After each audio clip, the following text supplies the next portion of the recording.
노후자금 10억이 필요하다는 뉴스 많이 봤지? 근데 진짜 필요한 건 10억이 아니야. 월 30만 원이면 돼. 절세 계좌 3개를 열고 ETF 3종목을 넣고 매달 30만 원만 넣으면 돈이 알아서 돈을 불려주는 구조가 만들어져. 복리라는 게 뭔지, 절세가 왜 수익률보다 중요한지, 돈의 흐름을 따라가 보면 답이 보여. 근데 이 구조의 진짜 힘은 후반부에 나와. 지금 시작하지 않으면 매년 수백만 원을 그냥 세금으로 흘려보내는 거야. 노후자금 10억이 필요하다는 뉴스 한 번쯤은 봤을 거야. 어떤 기사는 20억이라고도 하지. 그걸 볼 때마다 드는 생각, 솔직히 다 비슷해. 나는 못하겠다. 매달 월급 받아서 먹고 살기도 빠듯한데 10억을 어떻게 모아? 근데 이게 그냥 막연한 불안이 아니야. 숫자로 보면 더 무서워. 우리나라 66세 이상 노인 빈곤율이 39.7%야. OECD 38개국 중 1위.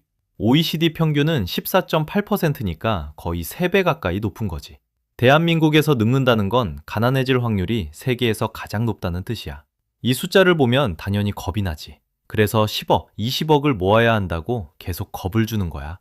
근데 여기서 함정이 하나 있어. 그 공포가 너무 크니까 대부분이 아예 포기해버려. 어차피 10억 못 모아, 그냥 쓰고 살자.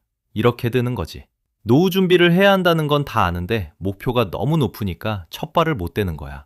돈의 흐름을 따라가 보면 진짜 필요한 건 10억이라는 금액이 아니야. 돈이 돈을 버는 구조야. 같은 목표 금액을 모은다고 해봐. 투자 수익률이 5%면 매달 89만 원씩 넣어야 해. 직장인한테 매달 89만 원은 현실적으로 힘들지. 근데 수익률이 10%라면 매달 28만 원이면 돼. 같은 목표인데 수익률 차이 하나로 필요한 금액이 3배 넘게 벌어지는 거야. 핵심은 큰 돈을 한꺼번에 넣는 게 아니라 적은 돈이라도 높은 수익률로 오래 굴리는 구조를 만드는 거야. 투자를 다이어트에 비유하면 딱 맞아. 방법은 간단하지. 적게 먹고 많이 움직이면 살 빠져. 누구나 알아. 근데 실천을 못 하잖아. 투자도 똑같아. 꾸준히 넣고 오래 기다리면 된다는 건 다 알지. 근데 그걸 매달 의지로 실행하라고 하면 대부분 석 달을 못 버텨. 그래서 구조가 필요한 거야. 내가 의지를 쓰지 않아도 알아서 돌아가는 자동화된 시스템. 그 시스템만 제대로 세팅하면 월 28만 원으로도 충분해. 근데 28만 원을 그냥 아무 계좌에 넣으면 소용없어. 세금이 다 먹어. 수익이 나도 세금 떼가고 배당이 나와도 또 떼가. 아무리 수익률이 좋아도 세금 앞에서 녹아내리는 거야. 세금을 안 내려면 정확히 어디에 넣어야 하는지가 핵심이야. 그게 절세 계좌 3총사야. 그러면 그 28만 원을 정확히 어디에 넣어야 할까? 아무 계좌에 넣으면 안 돼. 세금이 수익을 갉아먹거든. 답은 절세 계좌 3총사야. 연금저축, IRP, ISA. 이 세 개가 세금으로부터 내 돈을 지켜주는 방패라고 생각하면 돼. 이런 게 있는데 왜 아무도 쉽게 안 알려줬을까? 지금부터 하나씩 풀어볼게. 먼저 연금저축이랑 IRP. 이 두 개를 합쳐서 연 900만 원까지 넣을 수 있어. 넣으면 뭐가 좋냐? 세금 할인권을 받는 거야. 총 급여가 5,500만 원 이하면 넣은 금액의 16.5%를 세금에서 깎아줘. 900만 원 꽉 채우면 최대 148만 5천 원이 돌아와. 매년 거의 150만 원 가까이 환급받는 거지. 그리고 나중에 55세 넘어서 연금으로 수령하면 세율이 5.5%밖에 안 돼. 나이가 들수록 세율은 더 내려가. 오래 기다릴수록 세금이 줄어드는 구조야. 그 다음은 ISA. 이건 방식이 좀 달라. 세금 할인권이 아니라 수익 자체에 방패를 씌워주는 계좌야. 연 2천만 원까지 넣을 수 있는데 여기서 번 수익 중 200만 원까지는 세금이 아예 없어. 비과세야. 그 이상 벌어도 9.9%만 내면 되고 이건 다른 소득이랑 합산도 안 돼. 세금 분리수거라고 생각하면 돼. 일반 계좌에서 15.4% 떼이는 거랑 비교하면 차이가 확 느껴지지. 근데 ISA의 진짜 무기는 따로 있어. 손익통산. 이건 손익통산이라고 읽으면 돼. 뜻 그대로야.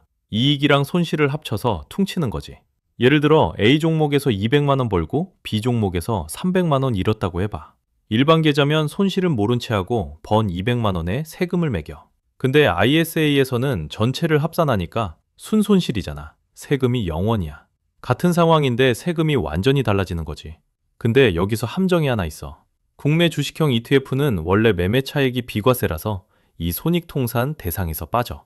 이거 모르고 국내 주식형만 담으면 ISA의 절세 효과를 제대로 못 누리는 거야.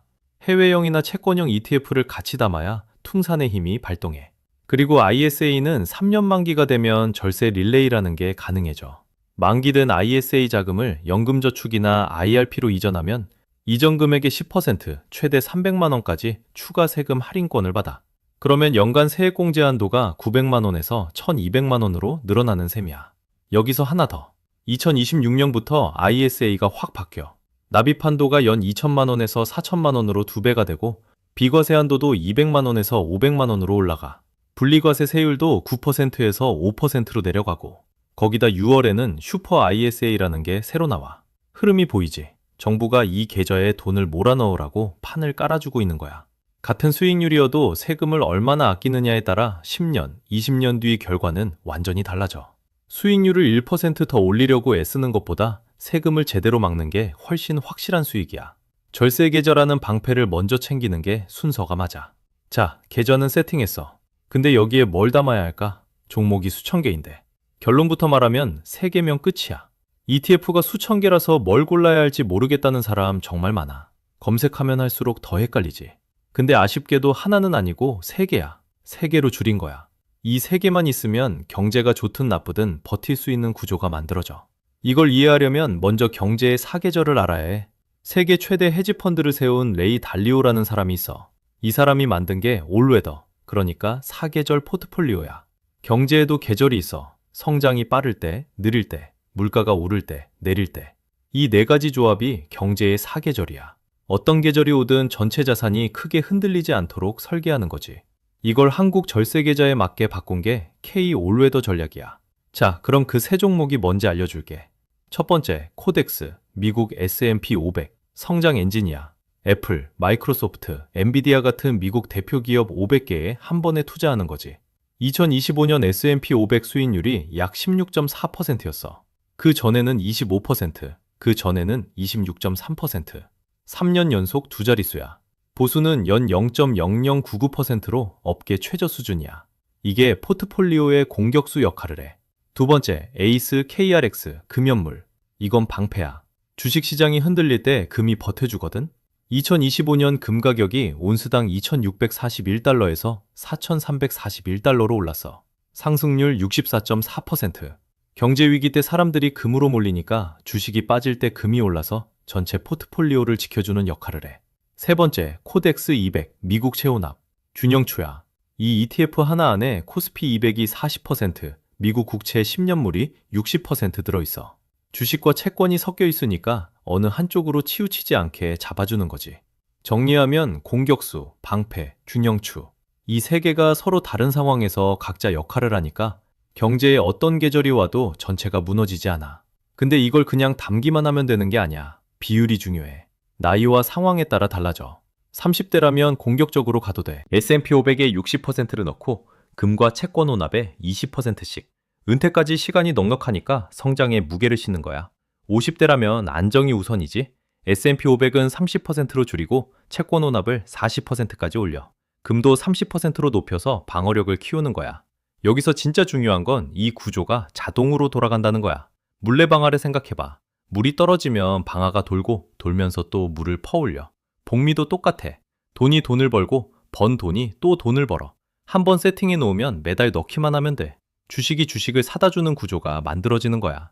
이 구조를 이해한 사람과 모르는 사람은 10년 뒤에 완전히 다른 곳에 서 있어. 지금 이걸 듣고 있는 너는 이미 한 발 앞서 있는 거야. 근데 여기서 끝이 아니야. 이 3개를 어디에 넣느냐에 따라 수익이 완전히 달라져. 종목도 골랐고, 근데 문제는 실행이야. 얼마를, 어떤 순서로, 언제 넣어야 할까? 구조는 다 세팅했어. 계좌도 열었고 종목도 골랐어. 이제 남은 건 딱 하나야. 실행이야. 월 30만 원, 이걸 어떻게 나누느냐가 핵심이야. 연금저축에 15만 원, ISA에 15만 원. 이게 기본 세팅이야. 연간으로 따지면 각각 180만 원씩 합쳐서 360만 원. 이 금액이면 세액공제 혜택을 챙기면서 ISA 비과세 구간도 활용할 수 있어.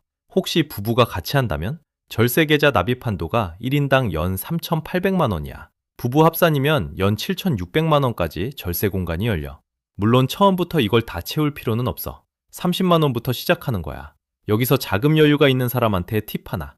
연초 선납 전략이야. 1월에 그해 납입할 금액을 한 번에 넣는 거지.